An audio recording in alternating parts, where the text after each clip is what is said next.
جی میرا سوال یہ ہے کہ ہندو اور مسلمان میں کیا فرق ہے اور مرنے کے بعد کون کامیاب ہوگا؟ بہت اچھا سوال کیا ہے، لیکن ہندو اور مسلمان نہ کہہ کر کے آپ یہ بہتر رہے گا کہ مسلم اور غیر مسلم، کیونکہ غیر مسلم وہ کہلاتے ہیں جو اسلام دھرم کو نہیں مانتے، چاہے وہ کسی بھی دھرم کے لوگ ہوں، عیسائی دھرم، سکھ دھرم، جین دھرم، بودھ دھرم، یہودی دھرم، ہندو دھرم، جو بھی ہو، جو مسلم جو اسلام کو نہیں مانتا وہ غیر مسلم ہیں، نان مسلم۔ اسی طرح سے ہمارے ہندو بھائی بھی کہہ سکتے ہیں ہم مسلمانوں کو کہ غیر ہندو، کیونکہ وہ سنسار کے سچے مالک جو نراکار ہے، جو ویدوں میں بھی کہا گیا ہے، اس کو چھوڑ کر اپنے ہاتھوں سے بنائی ہوئی مورتیوں کی پوجا کرتے ہیں، تو ہم ان کے اس آستھا کو نہیں مانتے، اس یقین کو نہیں مانتے۔ اب جیسا وہ کرتے ہیں ایسا ہم نہیں کرتے، ہم اب وہ بھی ہمیں کہہ سکتے ہیں کہ بھئی غیر ہندو۔ ہم جو سنسار کا سچا مالک ہے، نراکار، جس کا کوئی روپ آکار نہیں ہے، ہم مسجد میں اس کے سامنے نماز پڑھتے ہیں، اس کی پوجا کرتے ہیں، اس کی عبادت کرتے ہیں۔ اب اگر قرآن کی روشنی میں اس کائنات میں غور کیا جائے تو اس کائنات کا مالک سب کا ایک ہے، اور اس نے سب کو کرم کرنے کی چھوٹ دی ہے، فری ول دیا ہے، جو چاہے اس کے حکم پہ آئے، جو چاہے نہ آئے۔ جیون ایک امتحان ہے، موت تک اس نے چھوٹ دی ہے، سب کو زندگی کا سمے دے دیا ہے، پھر جیسے کرم کر کے جائے گا مرنے کے بعد ویسا ہی پھل پائے گا۔ اب قرآن مجید میں مرنے کے بعد کامیابی کی نشانی بتائی ہے ایمان والے کے لیے۔ ایمان والا یہ نہیں کہ جو ہے مسلمانوں میں پیدا ہو گئے تو اب نہ اللہ کی کھوج کر رہے ہیں، نہ محنت کر رہے ہیں، جیسے ہمارے بڑے بوڑھے نماز پڑھتے آئے ہم بھی ایسی پڑھ رہے ہیں، نہ نماز کی صورتوں کا مطلب پتہ ہے، نہ قرآن کو سمجھ کے پڑھتے ہیں، نہ اللہ کو ٹھیک سے پہچانتے ہیں، نہ اس کے ادھیکار جانتے ہیں۔ اللہ نے جس مقصد سے پیدا کیا ہے اس مقصد کو پورا نہیں کر رہے ہیں، اللہ کے ادھیکار کسی اور کو دے رہے ہیں، اللہ کے ساتھ شریک کر رہے ہیں، شرک کر رہے ہیں، اور مسلمان کہلا رہے ہیں۔ تو یاد رکھیں، کامیابی کی شرط ایمان والے کے لیے ہے، مرنے کے بعد ایمان والا ہی کامیاب ہوگا۔ اب یاد رکھیں، اللہ تعالیٰ کی طرف سے ایمان اور بغیر ایمان کا فیصلہ طلب اور بغیر طلب کے ہے۔ اب دیکھو نا، اللہ تعالیٰ نے جو ہمارے اندر رچنا بنائی ہے اپنی، اچھائی میں سکون، برائی سے بے چینی گھبراہٹ، سارے سنسار میں اچھائی جس روپ میں بھی ہے سب اللہ تعالیٰ کی ہے، اور سارے سنسار میں برائی جس روپ میں بھی ہے سب شیطان کی ہے۔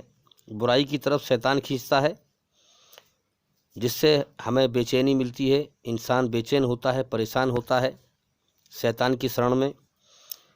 اور اچھائی میں اللہ تعالیٰ نے ہمارے اندر سکون رکھا ہے، اچھائی اللہ کی ہے، تو اچھائی میں ہی ہمارے لیے سکون ہے۔ ساری اچھائی، ساری بھلائی، ساری خیر کے راستے اللہ کی طرف کو جاتے ہیں، تو لہٰذا ساری خیر، ساری بھلائی اللہ کی پناہ میں ہیں۔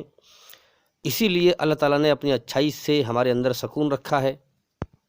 اب اپنی رچنا جو ہے سب کے اندر برابر بنائی ہے، ہر انسان کے اندر یہ احساسات ہیں کہ اچھائی میں سے اسے سکون ملتا ہے اور برائی سے بے چینی گھبراہٹ ملتی ہے۔ تو یاد رکھیں، اللہ تعالیٰ کی طرف سے ایمان اور بغیر ایمان کا فیصلہ طلب اور بغیر طلب کے ہے۔ اللہ اپنی رچنا سب کو برابر دیتا ہے۔ اب جو سچائی بھلائی یعنی اللہ کی طلب کرتا ہے، سچائی اور بھلائی کی طلب کرنا، اس کی پیاس طلب کرنا، سچائی اور بھلائی کی طلب ہی اللہ کی طلب ہے۔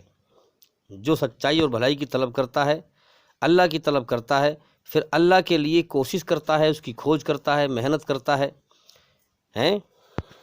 چاہے اس کی تھوڑی عمر ہے، اگر وہ اچھائی کی طلب کرتا ہے تو اللہ تعالیٰ اسے ایمان دے دیتا ہے۔ اور جس انسان کی لمبی عمر بھی ہو اور وہ بھلائی کی طلب نہیں کرتا، اللہ کی طلب نہیں کرتا، اللہ کے لیے کوشش نہیں کرتا کہ میں کون ہوں، کہاں سے آیا ہوں، مجھے کس نے پیدا کیا ہے، کیوں پیدا کیا ہے، مجھ سے چاہتا کیا ہے، اور میں مرنے کے بعد کہاں جاؤں گا، میری جان کس کے قبضے میں ہے، یہ تحقیق نہیں کرتا، اللہ تعالیٰ کی طلب نہیں کرتا، اللہ تعالیٰ اس کو ایمان نہیں دیتا۔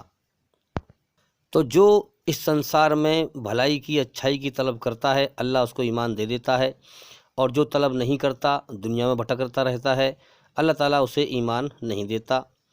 تو اس طرح اللہ تعالیٰ اپنے بندوں کو دنیا میں چھانٹ رہا ہے۔ یہ دنیا اچھے بروں کو چھانٹنے کے لیے بنائی ہے، اور رات دن وہی کام ہو رہا ہے۔ اچھائی پر چل کر بھی لوگ مر رہے ہیں، اور برائی پر چل کر بھی لوگ مر رہے ہیں۔ اب موت کے بعد فیصلہ ہے۔ اب دیکھیے، قرآن مجید میں کہا گیا ہے کہ اگر ان کے اندر خیر کی طلب ہوتی، یعنی اچھائی پر چلنے کی، بھلائی پر چلنے کی، اچھائی کو پانے کی، سکون پانے کی، اللہ کو پانے کی، سکون پانے کی۔ اب دیکھیے، بار بار کہہ رہا ہوں میں اس چیز کو کہ اچھائی جس روپ میں بھی ہے، کس کی ہے؟ اللہ تعالیٰ کی۔ تو بھلائی کس کی ہے؟ اللہ تعالیٰ کی۔ تو اللہ کی شرن میں ساری بھلائی ہیں، اچھائی بھلائی تمام جتنی بھی ہیں۔ اسی لیے ایشور نے ہماری رچنا میں اچھائی میں سکون رکھا ہے، تو ہمارے اندر اچھائی کی طرف چلنے کا ہمیں آدیش دیا ہے۔ قدرت جب ہم اچھا کام کرتے ہیں تو قدرت ہمارے اندر سکون پیدا کر دیتی ہے۔ تو اچھائی کا جو راستہ ہے وہ اللہ کا ہے، ساری بھلائی، ساری خیر، ساری اچھائیاں اللہ کی شرن میں ہیں۔ تو جو اچھائی کی طلب کرے گا اور آگے بڑھے گا، غور کرے گا، اللہ کی کھوج کرے گا کہ مجھے کس نے بنایا ہے، مالک کی کھوج کرے گا، اللہ اس کو راستہ دکھا دے گا اور اسے ایمان نصیب فرما دے گا۔ جیسی کوشش ہوگی ویسے ہی اس کا ایمان ہوگا۔ اسی پرکار ہم سمجھے کہا گیا ہے کہ اگر ان کے اندر بھلائی کی طلب ہوتی، یعنی اللہ کو پانے کی طلب ہوتی ہے، اگر ان کے اندر خیر کی طلب ہوتی تو ہم ان کو ضرور سچائی سنوا دیتے۔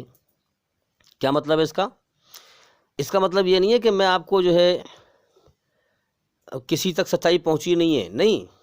دیکھیے، ایسا بھی تو ہے نا کہ رات دن کسی کو اللہ کا دین سمجھا رہے ہیں، بتا رہے ہیں، قرآن کی آیت سنا رہے ہیں، مگر اس پر اثر ہی نہیں ہوتا۔ اس کی کیا وجہ ہے؟ اس کی وجہ یہ ہے کہ انسان کے دل دماغ کے اندری ہوش میں دنیا کے دھوکے کا نشہ چھایا ہوا ہے۔ انسان کے دماغ کو دنیا کے دھوکے کے نشے نے جکڑ رکھا ہے۔ انسان دنیا کے دھوکے میں بری طرح سے گم ہے۔ اندری شعور میں وہ یہ نہیں سمجھ پا رہا ہے کہ میں اس دنیا میں جو ہمیشہ جینے کے سپنے سے میں جی رہا ہوں کہ ہمیشہ رہوں گا، یہ دھوکہ ہے۔ اسے سمجھ میں نہیں آ رہی بات۔ اچھا، وہ چاہتا بھی نہیں ہے کہ میں سچائی کو جانوں، اس لیے وہ جب اس تک پیغام پہنچتا ہے تو اللہ تعالیٰ اس کے دل دماغ کے اندری ہوش میں اس بات کو نہیں سنواتا۔ کان تو اس کے سنتے ہیں، آپ جو بولیں گے کان سنیں گے، آنکھیں دیکھ رہی ہیں، لیکن اس کے دل دماغ میں جو دنیا کا دھوکہ چھایا ہوا ہے وہ کب دور ہوگا؟ جب دل دماغ کے اندر بات اثر کرے گی اور اسے یہ ہوش آئے گا کہ واقعی یہ زندگی دھوکہ ہے، یہ زندگی کبھی بھی ختم ہو سکتی ہے، اور وہ اندری ہوش میں اللہ ہی سنوائے گا۔ اللہ پھر کس کو سنوائے گا؟ جو سننا چاہے گا، جو خیر کی طلب کرے گا، جو اللہ کے لیے کوشش کرے گا، اللہ کے لیے محنت کرے گا، اسی کے اندرونی حصے میں، دل دماغ کے اندرونی حصے میں اللہ تعالیٰ اس کو سنوائے گا ہوش و حواس میں، اور پھر اس کا دنیا کا دھوکہ ہٹائے گا۔ اس پرکار اسے ایمان مل جائے گا۔ اب دیکھو نا، ہر انسان کو پتہ ہے مجھے ایک دن ضرور مرنا ہے، اور کب آ جائے موت یہ بھی پتہ نہیں ہے، لیکن پھر بھی وہ دنیا میں ایسے رہ رہا ہے جیسے اسے کبھی موت نہ آئے گی، جیسے اس دنیا سے اسے کبھی جانا نہ ہو۔ تو اس لیے یاد رکھیں، اس لیے ہم دیکھتے ہیں کہ اسلام میں بار بار لوگ کہتے ہیں کہ اللہ تعالیٰ کی ہدایت جس کو ملے گی وہی سچائی کو سمجھے گا۔ تو ہدایت اس کو ملے گی جو اللہ کی سچی راہ کو سمجھنا چاہے گا، اللہ کو پانا چاہے گا، اللہ اسی کو ہوش میں لائے گا، اور وہی سچائی کو دل دماغ کے اندری ہوش میں سمجھے گا اور دنیا کے دھوکے کے ہوش میں آئے گا، اور اللہ تعالیٰ پھر اسے مرنے کے بعد کی زندگی کی تیاری کرنے کی توفیق عطا فرمائے گا، سمجھ دے گا، عقل دے گا، ہوش دے گا۔ اب دیکھو نا، جس کی نیت میں ٹیڑھ ہے اور جس کے اندر گھمنڈ ہے، اسے آپ رات دن قرآن کی بات سمجھاؤ، وہ سمجھے گا ہی نہیں، وہ سیدھے راستے پہ آئے گا ہی نہیں، کیونکہ وہ آنا ہی نہیں چاہتا۔ اللہ تعالیٰ کے کلام میں اتنی طاقت ہے کہ جو خیر کی، یعنی اللہ کی بھلائی کی، خیر کی، سچائی کی، یعنی کل ملا کے اللہ کی طلب کرتا ہے، اللہ کی کھوج میں پھرتا ہے، وہ جب قرآن کی آیت سنتا ہے تو فوراً اس کا دل دماغ اسے قبول کر لیتا ہے، مان لیتا ہے، اور دل دماغ میں بات ٹھک جاتی ہے۔ وہ آیت نمبر اور سورہ نمبر کی دلیل نہیں پوچھتے ہیں، وہ سچ کو فوراً مان لیتے ہیں، قبول کر لیتے ہیں، اور جس کی نیت میں ٹیڑھ ہے وہ ٹیڑھی میڑھی بات کرے گا اور سچائی کو نہیں مانے گا۔ اب دیکھو نا، ہر انسان کی انترآتما، دنیا میں جتنے بھی انسان ہیں، ہر انسان کی انترآتما اندر سے ایک مالک کو ہی پکارتی ہے۔ تو یہ گواہی دے رہی ہے آتما، روح، کہ ہم سب کا مالک ایک ہے۔ اٹھتے بیٹھتے میں جب انسان تھک جاتا ہے تو ایک ہی مالک کو پکارتا ہے۔ کبھی غور کریں اپنے اوپر۔ اب جو جس دھرم سے ہے وہ اسی دھرم کے نام لے کر پکارتا ہے، لیکن پکارتا ایک کوئی ہے، تو سب کا مالک ایک ہے۔ تو جب سب اس بات کو مانتے ہیں کہ بھئی سب کا مالک ایک ہے، تو اس کا قانون بھی سب کے لیے ایک ہی ہونا چاہیے۔ عقل کہتی ہے اس بات کو۔ بھئی ایک گھر میں باپ جو ہے اپنی اولاد کو اچھائی برائی کے حساب سے دو قانون نہیں سکھاتا، وہ ایک ہی قانون سکھائے گا، بیٹا اچھائی پہ چلنا، برائی سے بچنا۔ تو جس مالک نے ہماری رچنا بنائی ہے اچھائی برائی سے، وہ ہمیں کبھی بھی جو ہے برائی پر چلنے کا آدیش نہیں دے گا، اچھائی پر چلنے کا آدیش دے گا۔ تو اس اچھائی کے حساب سے اس کا قانون بھی سب کے لیے ایک ہی ہے، اور اس کا بتایا ہوا راستہ بھی سب کے لیے ایک ہی ہے۔ تو آپ نے ویسے بھی جو ہے گاڑی واڑیوں پہ پڑھا ہوگا، پیچھے لکھا ہوا رہتا ہے کہ ایک تو سچا ہے، ایک تیرا نام سچا، تو سچا تیرا نام سچا۔ تو سچ تو ایک ہی ہے نا۔ جو انسان سچائی پر چلنا چاہتا ہے، جب اس سے سچی بات کری جاتی ہے تو وہ سچائی کو مان لیتا ہے، اس سے سچائی بری نہیں لگتی۔ اور جو انسان سچائی پر چلنا نہیں چاہتا ہے، آپ اس سے سچی بات کریں گے تو سچائی اس کو بری لگے گی۔ تو سچ تو ایک ہی ہے نا۔ جب سب کا مالک ایک ہے تو اس کا سچا قانون بھی سب کے لیے ایک ہی ہے۔ سچائی ایک ہے، بھلائی ایک ہے، برائی الگ ہے، اچھائی الگ ہے۔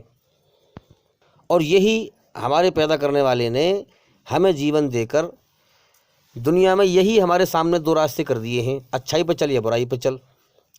دونوں کے دو انجام موت کے بعد رکھ دیے ہیں۔ اچھائی کا انجام جنت ہے، سورگ ہے، اور برائی کا انجام نرک ہے، جہنم کی آگ ہے، سزا ہے اس میں۔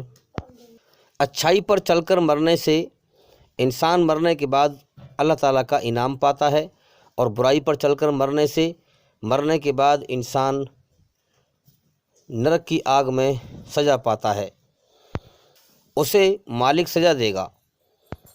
اب دیکھو نا، ہم سب کا مالک ایک ہے، اور اس کی مرضی کیا ہے، وہ کیا چاہتا ہے، اس کی مرضی ہم سب کے اندر ہے۔ اس نے جو ہماری رچنا بنائی ہے، جب ہم اچھا کام کرتے ہیں تو ہمارے اندر سکون پیدا کر دیتا ہے، اور برا کام کرتے ہیں تو بے چینی پیدا کر دیتا ہے۔ تو یہ اشارہ ہے کہ اچھائی پر چل، برائی سے بچ۔ یہ اس کی خاموش قدرت کا اشارہ ہے، کیونکہ امتحان لے رہا ہے نا، وہ ٹیسٹ لے رہا ہے، ہمارا پیپر لے رہا ہے۔ اور یہی کوشچن وہ ہم سے پوچھ سکتا ہے مرنے کے بعد کہ میں نے تیرے اندر اچھائی میں سکون رکھا تھا، اور جب تو اچھائی کی طرف چلا، میں نے تیرے اندر سکون پیدا کر دیا، تجھے حکم دیا اچھائی پہ چل، اور جب تو برائی پہ چلتا تھا تو میں تیرے اندر بے چینی پیدا کر دیتا، تو پھر تو برائی پہ کیوں چلا، اچھائی پر کیوں نہ چلا؟ تو یہ ہمارے بنانے والے، سچے بنانے والے مالک کی مرضی ہمارے اندر ہے، اس کو پہچانے ہم۔ اب دیکھو نا، اپنے مالک اور اس کی مرضی کو ایک مثال سے سمجھو۔ مثال کے طور پہ ماں باپ کے 4 بیٹے ہیں، 4 اولاد ہیں۔ اب ان میں سے 3 ناقدری کر رہے ہیں، یعنی ماں باپ کا کتنا بڑا احسان ہے کہ ماں جو ہے خود گیلے میں لیٹی، اولاد کو سوکھے میں لٹایا۔ باپ جو ہے دھوپ تاپ میں مزدوری کر کے کمانے کو لایا، کتنی محنت کری، اور بچوں کی پرورش کری۔ تو اب اتنے بڑے احسان کیا ماں باپ نے، اور اولاد اس احسان کا بدلہ ناقدری سے دے۔ ناقدری یعنی قدر نہ کرے۔ قدر نہ کرنا کسے کہتے ہیں؟ کہ ماں باپ کسی کام بھی کہہ رہے ہیں، ایک بار کہا، 2 بار کہا، نہ سنا، اور پھر کئی بار کہنے سے پھر نہ سنا، اور پھر جو ہے جب سنا، جب اٹھا تو بڑا منہ بناتے ہوئے، اور ماں باپ پہ ظلم کرنا، زیادتی کرنا، الٹے سیدھے جواب دینا، برا بھلا کہنا، ماں باپ نے تو احسان کیا مگر ماں باپ سے دشمنی سی نبھانا۔ تو اب ایمانداری سے بتاؤ، جب اولاد جو ہے ماں باپ پر ظلم کی حد کر دے گی، ظلم کی حد ہو گئی، تو ماں باپ پھر کیا فیصلہ کریں گے ان کے ساتھ؟ ماں باپ کی ان پر لعنت برسے گی، پہلی بات تو یہ ہے۔ اچھا، ماں باپ تو خیر کمزور ہو جائیں گے بڑھاپے کی حالت میں، اللہ سب سے بڑا طاقتور ہے، اس کی طاقت کبھی کم نہیں ہوتی۔ تو ماں باپ کیا کریں گے ان کے ساتھ؟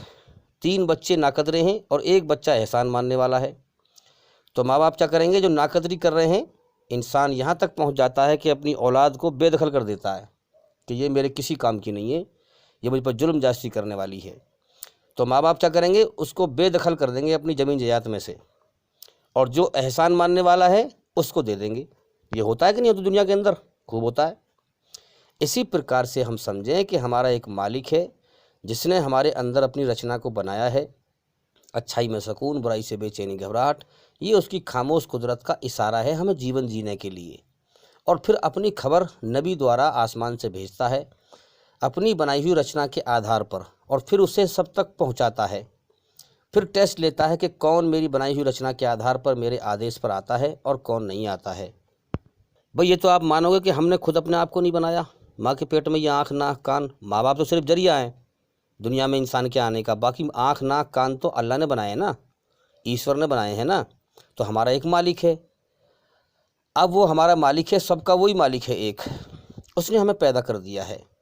اب اس نے ہم پہ کتنا بڑا احسان کیا، ہمیں جیون دیا، پھر جیون جینے کے سارے سادھن دھرتی پہ سے ہمارے لیے پیدا کر دیے، جو بھی ہمارے اندر پریرنا رکھی ہے جیون کی، کھانا کھانے کی، الگ الگ ذائقے، ٹیسٹ، تمام چیزیں، زندگی دی، پھر زندگی کے سارے سادھن ہمارے لیے پیدا کر دیے۔ کتنا بڑا احسان کیا ہے۔ اب اس کے احسان کا بدلہ ہم ناشکری سے دیں، اللہ تعالیٰ کی قدر نہ کریں، اس کی بنائی ہوئی رچنا کے آدھار پر اس کا قانون ہم تک پہنچ رہا ہے، ہم اسے پھر بھی نہ مانیں، ہم برائی پہ چلیں، دھرتی پہ فساد پھیلائیں، دھوکے میں زندگی جئیں، جسے ہمیں مر کے لوٹنا ہی نہیں ہے اس کی طرف۔ تو ایمانداری سے بتاؤ، جب جو اولاد ماں باپ کی ناقدری کرتی ہے اور ماں باپ اسے اپنی زمین جائیداد میں سے بے دخل کر دیتے ہیں، تو ناشکری ناقدری کرنے والوں کو اللہ تعالیٰ جنت میں داخل کیوں کرے گا؟ پھر اسے اپنا سورگ کا انعام پھر کیوں دے گا؟ پھر جو اللہ تعالیٰ کی بنائی ہوئی رچنا کے خلاف چلے گا، بجائے اچھائی پر چلنے کے برائی پر چلے گا، اللہ کی ناقدری کرے گا، اللہ کا احسان نہیں مانے گا، اللہ تعالیٰ کی قدر نہیں کرے گا، اللہ تعالیٰ جنت میں داخل اسے کیوں کرے گا؟ پھر جو ماں باپ کی ناقدری کرتے ہیں، ماں باپ اسے زمین جائیداد سے بے دخل کر دیتے ہیں اور ماں باپ کی ان پر لعنت برستی ہے، تو اسی پرکار سے اللہ بھی جنت میں داخل نہیں کرے گا ناقدروں کو۔ ہاں، اللہ کی حکم کے الٹا چلنے والے، اللہ کی رچنا کے خلاف چلنے والوں کو اللہ تعالیٰ کبھی بھی جنت میں داخل نہیں کرے گا، اور جہنم میں داخل کرے گا جہاں اللہ کی لعنت وہاں پر ان کے اوپر برس رہی ہوگی۔ تو اسی طرح سے آپ سمجھیں کہ اس کائنات کا مالک ایک ہے، اور اس کو پانے کا، سچائی کا دھرم بھی ساری دنیا میں ایک ہی ہے۔ ہاں، اب اس کو پہچانو، وہ کون سا ہے؟ وہ ہے اسلام، جو ایشوری رچنا پر آدھارت ہے۔ اب جو اللہ کو پانے کی محنت کرے گا اس کی بنائی ہوئی رچنا کے آدھار پر، تو وہ اسلام تک آئے گا۔ جیسے اس کو غور کرے گا، وہ اس کا دل نہیں مانے گا کہ یار مورتیوں میں جو ہے خدا نہیں ہے، یہ تو ہمارے ہاتھوں کی بنائی ہوئی ہیں، تو پھر وہ تحقیق کرے گا، پھر وہ اسلام تک آئے گا۔ اب اسلام تک جب آئے گا، غور کرے گا، تو پھر دیکھے گا کہ اسلام کو بھی لوگوں نے بانٹ رکھا ہے، کوئی دیوبندی، کوئی بریلوی، کوئی شیعہ، کوئی سنی، کوئی اہل حدیث، کوئی کچھ ہیں۔ اب پھر یہ صحیح اسلام کی تحقیق کرے گا، صحیح اسلام کو جاننے کی محنت کر کے اللہ کو پائے گا۔ اگر یہ صحیح اسلام کی محنت کر کے صحیح اسلام کو پر چل کر اللہ کو پائے گا، بس یہی ایمان والا بن جائے گا، جو مرنے کے بعد جنت میں، سورگ میں جائے گا، جہنم سے بچ جائے گا، نرک سے بچ جائے گا، اور ہمیشہ کے لیے کامیاب ہو جائے گا۔ اور یاد رکھیں میرے بھائیو، اس دنیا میں انسان اور شیطان اللہ کی راہ سے ہر موڑ پر بھٹکانے میں لگے ہوئے ہیں۔ جب آپ اللہ کی بات کریں گے، اللہ کی طرف غور کریں گے، کتنے لوگ تو آپ کو ایسے ملیں گے جو مسلمان کہلاتے ہیں اور وہ کہتے ہیں کہ قرآن کو سمجھ کے مت پڑھو، ترجمہ مت پڑھو، بنا سمجھے پڑھتے رہو، قرآن مجید کو سمجھ کے پڑھو گے تو گمراہ ہو جاؤ گے۔ یہ تو علماء کرام کا کام ہے، صرف قرآن کو سمجھ کے پڑھنا، تمہارے بس کی نہیں ہے، تم مت کرو اس کام کو۔ اب ان سے یہ پوچھو کہ قرآن مجید صرف علماء کرام کے لیے ہے، تمہارے لیے نہیں ہے؟ پھر غیر مسلمانوں تک قرآن کا پیغام کون پہنچائے گا پھر؟ اور ہر مسلمان پر فرض ہے کہ وہ اسلام کا علم حاصل کرے، قرآن مجید اور حدیث کا علم حاصل کرے، اپنی بھاشا میں سمجھے اور اسے غیروں تک پہنچائے۔ اسی لیے ہمیں خیر امہ کہا گیا ہے قرآن میں کہ ہم لوگوں کو برائی سے روکیں اور بھلائی کی طرف بلائیں۔ بھلائی کیا ہے؟ قرآن مجید، قرآن مجید کی بھلائی کی طرف لوگوں کو بلائیں۔ اب فرض تو ہر مسلمان پر ہے کہ اللہ کا دین پھیلائے، اور یہ لوگ منع کر رہے ہیں قرآن کو سمجھ کے مت پڑھو، تو یہ ہمیں سمجھنا پڑے گا کہ کون ہمیں بھٹکا رہا ہے اور کون صحیح راہ دکھا رہا ہے۔ تو یاد رکھیں، اس دنیا میں انسان اور شیطان اللہ کی راہ سے ہر موڑ پر بھٹکانے میں لگے ہوئے ہیں۔ جب تک انسان اللہ کو پانے کی سچائی کی نیتی اپنا کر اللہ سے رو رو کر اس کی راہ نہ مانگے گا، تب تک وہ اس کائنات کے دھوکے سے ہوش میں نہیں آئے گا اور اللہ کو نہیں پائے گا، بھٹک کر مر جائے گا۔ اس دنیا میں ہر روز کتنے لوگ، کتنے انسان بھٹک کر مرتے ہیں، جہنم کا ایندھن بن کے مرتے ہیں۔ تو یاد رکھیں، اللہ تعالیٰ سے رو رو کر اس کو سچا راستہ مانگیں اور اللہ کی دی ہوئی عقل، اللہ کے صحیح گیان کو پہچاننے میں استعمال کریں، غور و فکر کریں، سچ اور جھوٹ کی تحقیق کریں۔ تو میرے بھائیوں، اپنے سچے مالک کو پہچانو۔ ہاں، کوئی کسی کے دکھ دور نہیں کرتا اللہ کے سوا، کوئی کسی کی مصیبت دور نہیں کرتا اللہ تعالیٰ کے سوا، کوئی کسی کے کام نہیں بناتا اللہ تعالیٰ کے سوا۔